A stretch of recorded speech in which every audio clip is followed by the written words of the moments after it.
इसकी डिज़ाइनिंग होती है, और जावा स्क्रिप्ट से आपके पास आपकी वेबसाइट इंटरैक्टिव हो जाती है, यानी कि आपकी वेबसाइट रिस्पॉन्स क्या करना है, रिएक्ट कैसे करना है, ये बताने के लिए आप जावा स्क्रिप्ट का इस्तेमाल करते हैं। तो अब जो है जावा स्क्रिप्ट पहले लिमिटेड यूज़ होती थी, अब बहुत ज़्यादा हैविली यूज़ हो रही है। जावा स्क्रिप्ट इनिशियली जो बनी थी वो बनी थी क्लाइंट साइड के लिए, और बहुत अरसे तक क्लाइंट साइड पे ही सिर्फ ये चलती थी।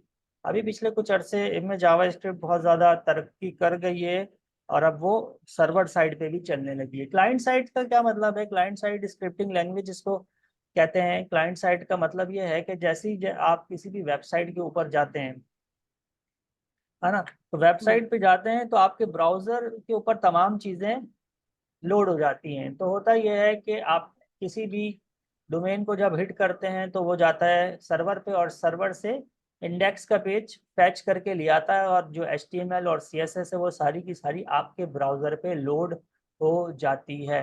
तो इसी तरीके से जैसे HTML CSS आपके ब्राउज़र पे लोड होती है, इसी तरीके से जावा स्क्रिप्ट भी आपके ब्राउज़र पे लोड हो जाती है, और इसी वजह से वो फास्ट है और फौरी तौर पे वो आपको रिएक्ट करती है।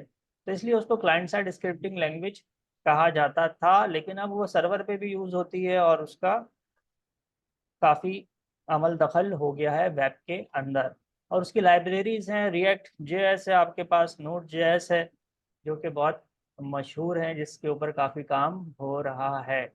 तो सर्वर जी, क्या कह रही हैं आप? हाँ, सर्वर पे यूज होती है, मतलब अब बैकएंड पे यूज होती है? बैकएंड पे भी यूज़ होने लग गई है जावास्क्रिप्ट, ठीक है ना। मतलब सर्वर मतलब बैकएंड होता है? सर्वर मतलब देखें, जैसे अब आपके पास एक ये सिंपल वेबसाइट है ना हमारी, इस तरह की बहुत सारी वेबसाइट हैं। जैसे मैं आपको बताऊं कि हमारे पास SMENT ये एक वेबसाइट है, ठीक है ना। अब ये एक स्टैटिक वेबसाइट है।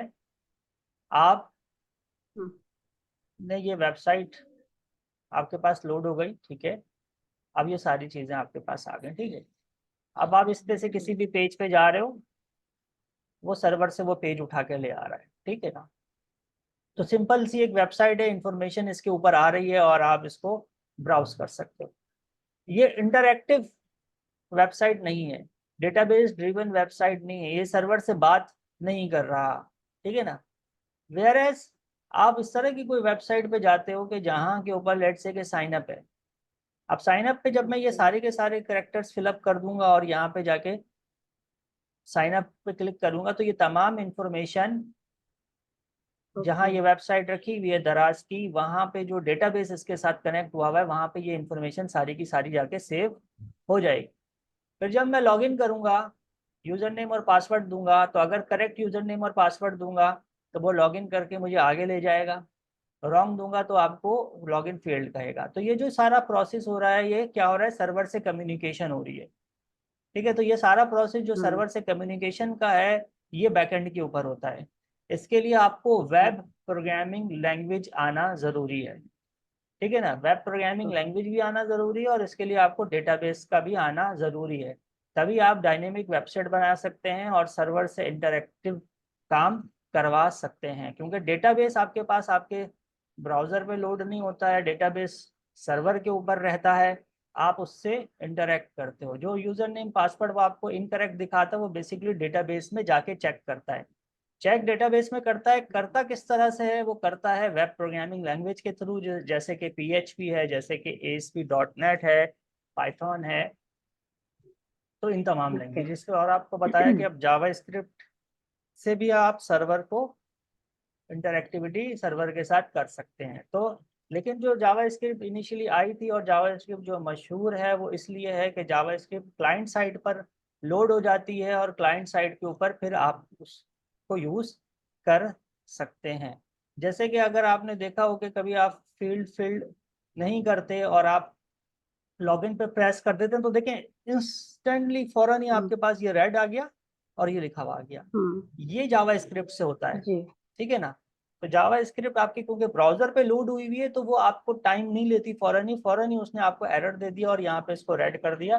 तो ये स्क्रिप्टिंग के थ्रू होता है, जावा स्क्रिप्ट के थ्रू होता है। इसी तरह से वेबसाइट्स पे एनिमेशंस चल रही होती हैं, कहीं आप बटन पे क्लिक करते हैं, जैसे कि हमने ये काम किया, तो ये देखिए ना फौरी तौर पे हो रहा है। ये फौरी तौर पे राइट। इसलिए हो रहा है कि आपके पास जावा स्क्रिप्ट लगी भी और वह आपके ब्राउजर के ऊपर लोड हो गई है। गो के ये हमने लिंक के जरिए काम किया है, लेकिन फिर भी ये अच्छा स्पीड में काम कर रहा है।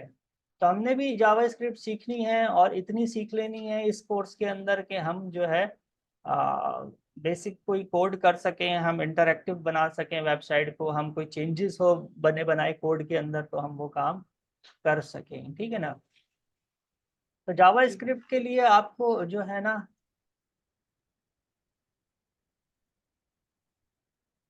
HTML पेज चाहिए, सॉरी, और HTML पेज के अंदर आपको जहाँ पे जावा स्क्रिप्ट देनी होती है आप स्क्रिप्ट का टैग लगा के जावा स्क्रिप्ट दे सकते हैं। तो आपने यहाँ पे स्क्रिप्ट का टैग लगाया, जावा स्क्रिप्ट आप यहाँ पे दे सकते हैं।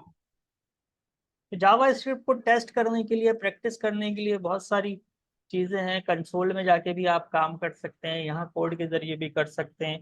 एक जावा स्क्रिप्ट का मेथड है डॉक्यूमेंट डॉट राइट एलन, उसके जरिए भी टेस्टिंग हो सकती है। जैसे डॉक्यूमेंट डॉट राइट एलन लिखा मैंने, ब्रैकेट के अंदर डबल कोट में लिखा this is Java script first class. ठीक है ना, जैसे हेलो वर्ल्ड लिखते हैं तो ये उसी तरह का आप समझ लें प्रोग्राम है।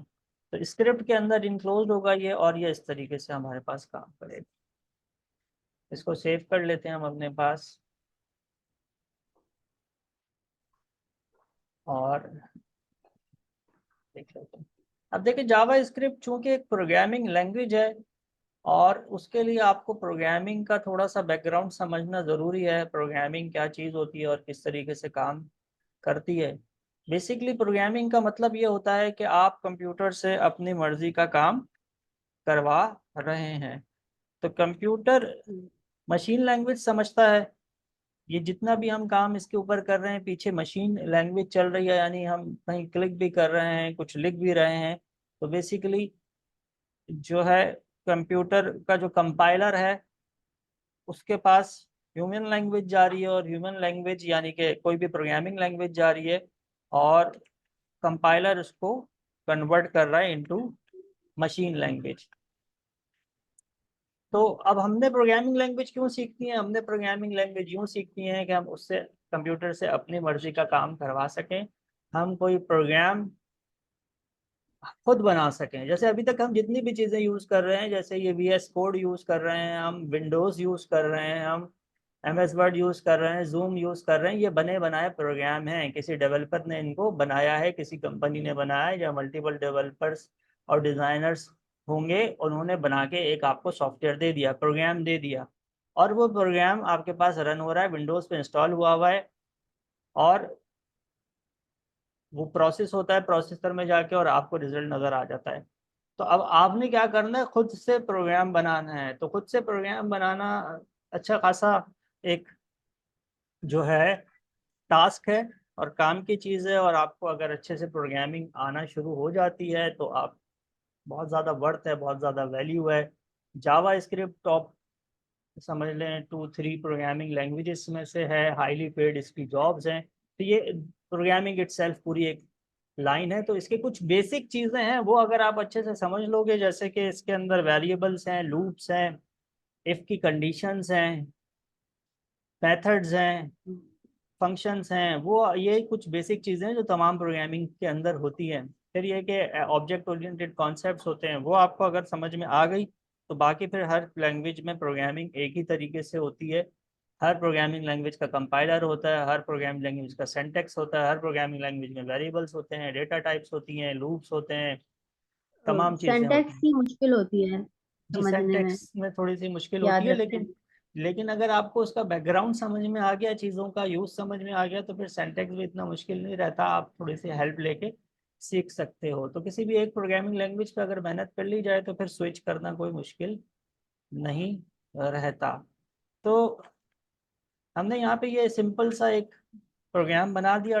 यहाँ पे document dot writeln method है, और वो मेथड के अंदर आपके पास पैरामीटर पास हो सकता है। डबल कोड में आप पैरामीटर देते हो, यानी कोई भी टेक्स्ट आप दे सकते हो, उसको कोई भी वैल्यू दे सकते हो, वो वैल्यू को बिल्कुल उसी तरीके से प्रिंट कर देगा।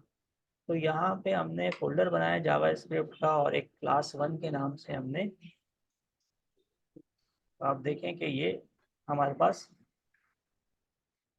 जावास्क्रिप्ट क्लास 1 इस तरीके से आ गया। ठीक है ना। हम आगे चलते हैं, जावा स्क्रिप्ट के अंदर मजीद टेस्टिंग करते हैं। तो document.write-ln में हम आपको बताते हैं कि आप कॉन्कैटिनेशन कैसे कर सकते हैं। कॉन्कैटिनेशन का मतलब ये है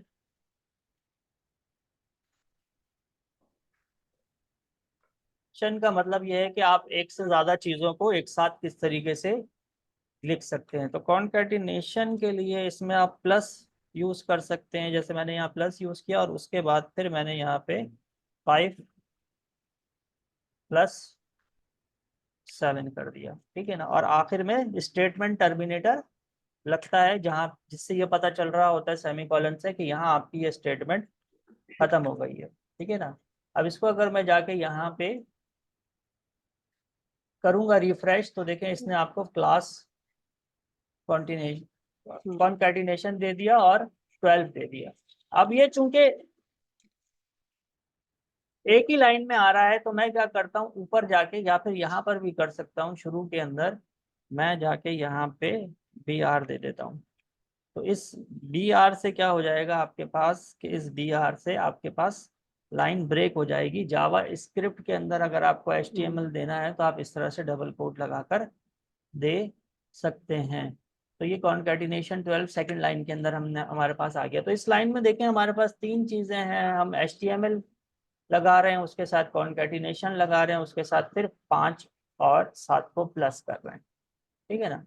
तो ये हमारे पास कॉन्कैटिनेशन इस तरह से होती है। तो प्लस के साइन से आप कॉन्कैटिनेट, अब देखें 2 चीज़ें हैं, एक यहाँ पे ये प्लस का साइन कॉन्कैटिनेट के लिए यूज हो रहा है और यहाँ पे ये प्लस का साइन प्लस के लिए यूज हो रहा है। और यहाँ पे प्लस इसलिए कर रहा है कि ये दोनों न्यूमेरिक वैल्यूज हैं। ठीक है ना। जब आप न्यूमेरिक वैल्यूज दे रहे होते हैं और उस पर मैथमेटिकल ऑपरेशन आपको परफॉर्म करना होता है, तो आप डबल कोड नहीं देते हो, बगैर डबल कोड के देते हैं। अगर मैं इसके अंदर डबल कोड दे दूंगा दोनों के अंदर, तो ये लिखा हुआ आ जाएगा 5+7। ठीक है ना। लेकिन मुझे चूंकि प्लस करवाना है, इसलिए मैंने बगैर डबल कोड के दिए। डबल कोड आप किसी भी चीज को देते हैं तो वो आपके पास स्ट्रिंग बन जाता है, टेक्स्ट वैल्यू बन जाती है, समझ रहे ना। तो हमने क्या देखा, हमने देखा यहाँ पे कॉन्कैटिनेशन। ठीक है ना। और इसी तरीके से आपके पास प्रोग्रामिंग के अंदर एक बहुत इंपॉर्टेंट चीज होती है जिसे हम कहते हैं वेरिएबल। ठीक है ना। तो वेरिएबल क्या होता है, टेम्पोरेरी स्टोरेज के लिए आप यूज करते हैं वेरिएबल को।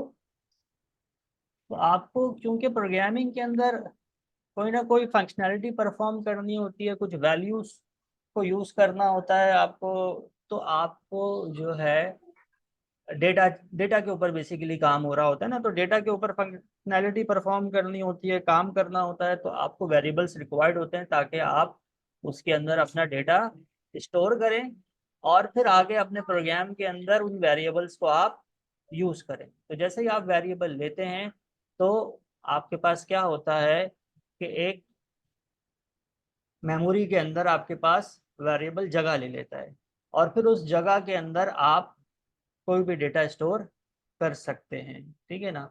तो बाकायदा उस मेमोरी का एड्रेस होता है और उस एड्रेस के अंदर फिर आप वैल्यू को स्टोर कर सकते हैं। तो जावा स्क्रिप्ट में वेरिएबल लेने का तरीकाकार यह है कि आप अगर लिखें VAR और यहाँ पे लेट से कि आपने लिख दिया नेम और आगे आपने नाम दे दिया अपना, लेट से कि मैं यहाँ पे इस तरह से नाम दे देता हूँ। तो जावा स्क्रिप्ट में आपको वेरिएबल की टाइप बताने की ज़रूरत नहीं पड़ती है। जैसे ही आप उसमें वैल्यू स्टोर करते हैं तो वो समझ जाता है कि वेरिएबल किस टाइप का है। ठीक है ना। आप यहाँ पे लिखते हैं लेट्स से कि सैलरी, और सैलरी चूंकि एक न्यूमेरिक वैल्यू है तो आप इसको इस तरह से दे सकते हैं। तो ये आपके पास सैलरी के अंदर न्यूमेरिक वैल्यू स्टोर हो गई। न्यूमेरिक वैल्यू को हम डबल कोड में इसलिए नहीं देते कि न्यूमेरिक वैल्यू पे यूजुअली आपको आगे मैथमेटिकल ऑपरेशन परफॉर्म करने हो सकते हैं, plus minus multiply divide percentage, तो इसलिए आपको उसको न्यूमेरिक ही रखना होता है, उसको कैरेक्टर्स में नहीं देते, ठीक है ना। अब आपको इसको प्रिंट करवाना है तो देखिए यहाँ पे दो चीजें हुई हैं। अच्छा ये भी देखें, इस तरह भी करा जा सकता है, ठीक है ना, इस तरह भी किया जा सकता है। तो यहाँ पे इसको क्या कहते हैं हम, डिक्लेरेशन ऑफ वेरिएबल। आप क्या कर रहे हो, वेरिएबल डिक्लेयर कर रहे हो, इसको क्या कहेंगे, असाइनिंग आ वैल्यू टू वेरिएबल। आप वेरिएबल को वैल्यू असाइन कर रहे हो, और यहाँ पे आप क्या कर रहे हो, ये दोनों काम एक साथ ही कर रहे हो, एक ही लाइन में आप कर रहे हो। एक ही लाइन में आपने सैलरी का वेरिएबल लिया और उसके अंदर वैल्यू असाइन कर दी है। अब आपको इनको प्रिंट करवाना है, चेक करना है। डिक्लेरेशन जी बोलें। डिक्लेरेशन को इनिशियलाइजेशन भी बोलते हैं या डिक्लेरेशन वो को अलग है? डिक्लेरेशन को इनिशियलाइजेशन भी कहते हैं। इनिशियलाइजेशन देखें ये हो रहा है, ये है, ये डिक्लेरेशन है। अच्छा। इनिशियलाइज का मतलब ये कि आप वैल्यू दे रहे हो, ठीक है ना। अच्छा। हाँ, ये इसको आप इनिशियलाइजेशन भी कह सकते हैं, इसको आप जो है असाइनिंग का वैल्यू भी कह सकते हो। मुझे ना आपकी आवाज बीच में कहीं कहीं जैसे आ तो रही है, लेकिन ऐसे ग्लिच होकर आ रही है। तो अच्छा अगर चलो ये मैं, मेरे मेरे लैपटॉप का मसला है तो आपकी वीडियो सही आ जाएगी मेरे पास जब जो रिकॉर्ड हो रही है। चले लेकिन रिकॉर्ड अगर होने के आपके बाद, यहाँ मैं का रिकॉर्ड होने के बाद भी मैं एक दफा चेक कर लूंगा, ठीक है ना। तो ये आप देखिए, ये दो वेरिएबल हमने लिए और उसमें हमने वैल्यू स्टोर कर दी, ठीक है ना। अब अगर इसको मुझे प्रिंट करवाना है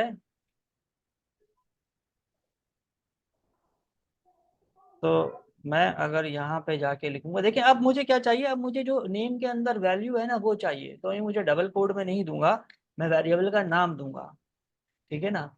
और मुझे क्या चाहिए, चले मैं इसके साथ ही इसको प्रिंट करवा लेता हूँ, यहाँ पे प्लस करके, चल ठीक है ना, कंट्रोल एस करता हूँ और इसको चेक करते हैं हम अपने पास। तो देखिए आदिल उर रहमान और 50,000 यहाँ पे लिखा हुआ आ गया। अब ये बिल्कुल एक साथ आ रहा है और जो है ना गैप भी नहीं आ रहा। तो मैं चाहूँ तो यहाँ पर भी बी आर दे सकता हूँ या उसके शुरू में दे सकता हूँ, मैं यहाँ पे दे देता हूँ B R for line break. और मैं इसको थोड़ा सा स्पेस देने के लिए यहाँ पे डबल कोट दे देता हूँ और उसमें स्पेस दे देता हूँ और प्लस का साइन लगा देता हूँ। तब आप चेक करें कि ये आपके पास अदिल रहमान और 50,000 आपके पास आ गया, ठीक है ना। तो इस तरीके से आप वेरिएबल्स इस्तेमाल करते हैं, और बहुत हैविली वेरिएबल्स का इस्तेमाल है तमाम प्रोग्रामिंग लैंग्वेजेस के अंदर, और डेटा टाइप्स की भी उसके अंदर अंडरस्टैंडिंग आपको होनी चाहिए कि डेटा टाइप क्या है। जिस तरह से नंबर आपके पास है, इसी तरीके से आप फ्लोट नंबर भी दे सकते हैं, यानी डेसिमल के अंदर भी नंबर दे सकते हैं आप, और सिंगल करेक्टर भी दे सकते हैं आप, तो वो एक करेक्टर हो जाएगा आपके पास। इसी तरीके से ट्रू फॉल्स भी आप दे सकते हैं। तो ये काफ़ी सारी डेटा टाइप्स हैं आपके पास जो है जावा स्क्रिप्ट के अंदर भी, और तमाम प्रोग्रामिंग लैंग्वेजेस के अंदर होती हैं, कुछ थोड़े बहुत फ़र्क से। तो हम आगे चलते हैं, डेटा टाइप्स जैसे जैसे आएंगी मज़ीद भी हम इसको देखेंगे, और आगे हम आपको थोड़ा सा बताते हैं कि आपके पास जिस तरह से वेरिएबल्स होते हैं, कॉन्कैटिनेशन होती है, इसी तरीके से arithmetical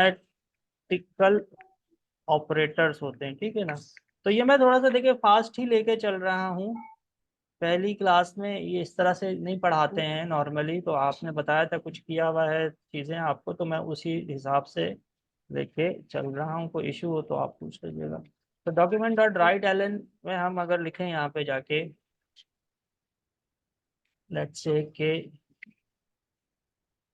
A plus B equals to, और यहाँ कॉन्कैटिनेट करके ए प्लस बी करते हैं, और यहाँ पे कॉन्कैटिनेट करके हम बी आर लगा दें, स्टेटमेंट टर्मिनेटर। और यहाँ पे वेरिएबल दे देते हैं। वेरिएबल देखें इस तरह भी कर सकते हैं, ए कॉमा बी, आप दो वेरिएबल एक साथ डिक्लेयर कर दें और फिर उनको आप इनिशियलाइज कर दें। A equals to 33 let's say, and B equals to 44। सही है ना। दो दो वेरिएबल्स आपने एक ही लाइन में ले लिए, एक दो से ज़्यादा भी ले सकते हैं, उनको अलग अलग वैल्यू असाइन कर दिया आपने। तो ये हमने इस तरह से बना दिया।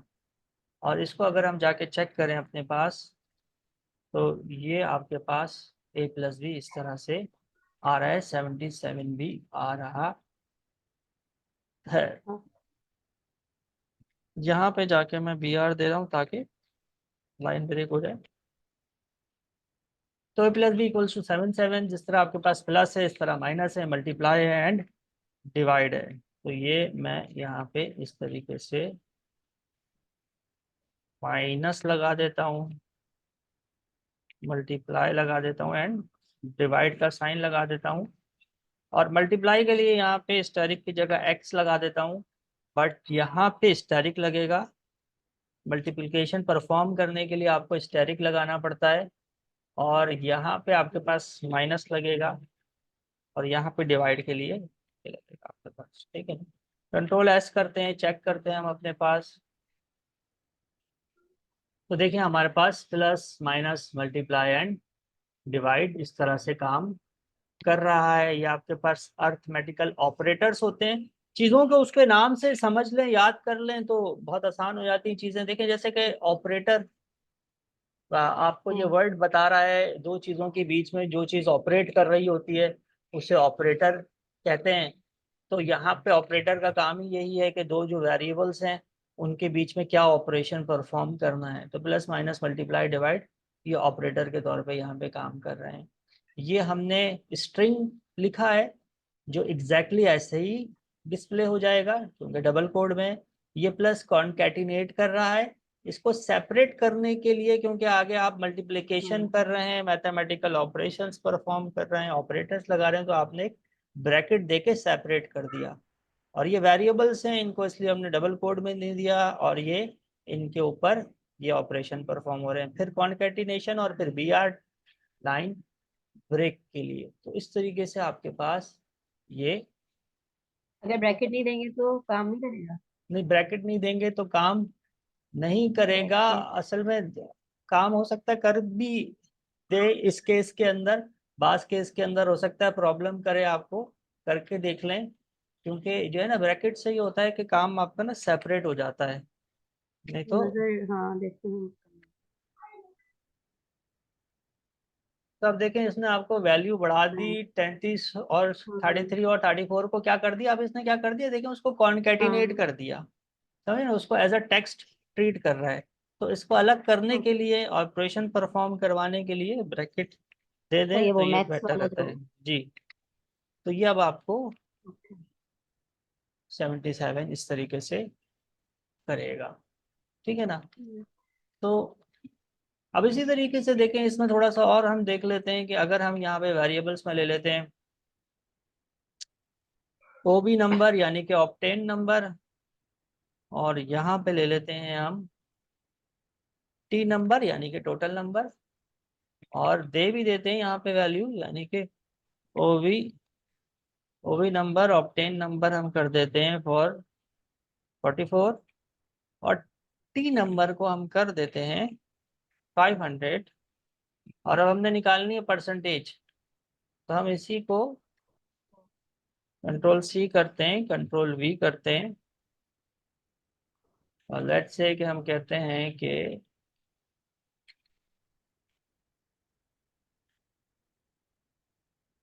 योर परसेंटेज इज, स्पेस दे देते हैं, और यहाँ पे जाके आपको पता है कि total number divided by obtained number और मल्टीप्लाई बाय 100, ऐसा ही है।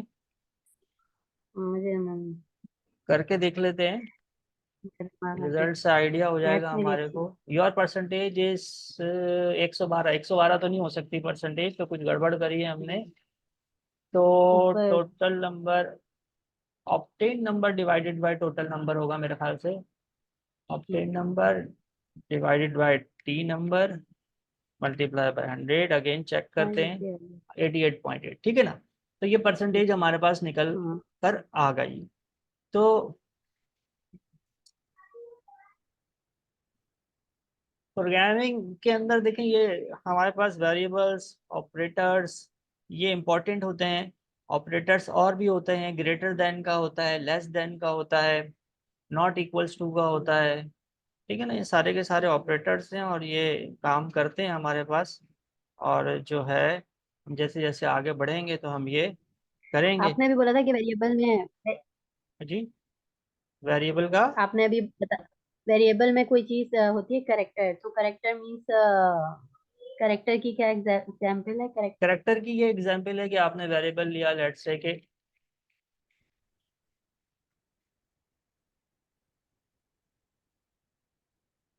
सी एच के नाम से एक वेरिएबल ले लिया। अब आप इसके अंदर, सी एच के अंदर कोई भी करेक्टर स्टोर कर सकते हैं, यानी सिंगल करेक्टर। ये एक करेक्टर है ना आपके ये पास तो स्ट्रिंग हो गया ना। हाँ, नहीं, ये स्ट्रिंग नहीं हो गया। अगर एक एक होता है तो वो करेक्टर कहलाता है, मल्टीपल होते हैं तो वो फिर उसका स्ट्रिंग स्ट्रिंग फायदा, कहलाता है। आपके फायदा मेमोरी का फायदा है बस। अच्छा, जब आपको जो क्योंकि है अभी तक मैंने जो काम किया उसमें मैंने यूज किया है।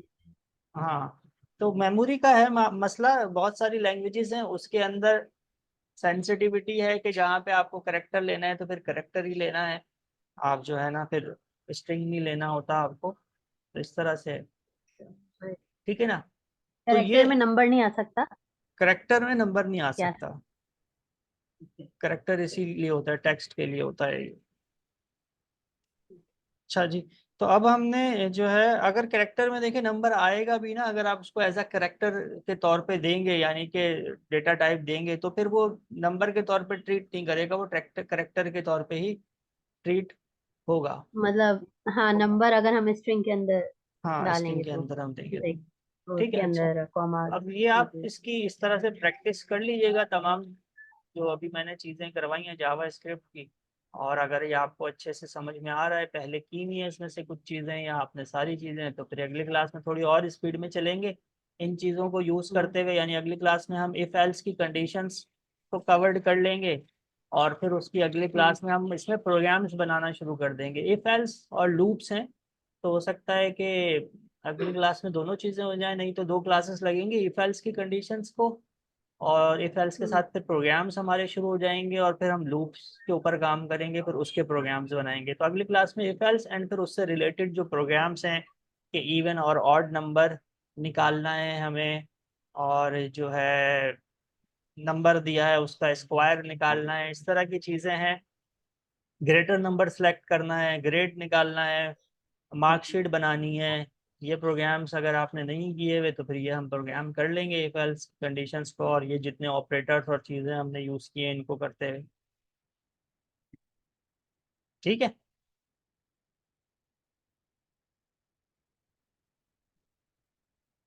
आपको इसकी वीडियो प्रोवाइड कर देता हूँ।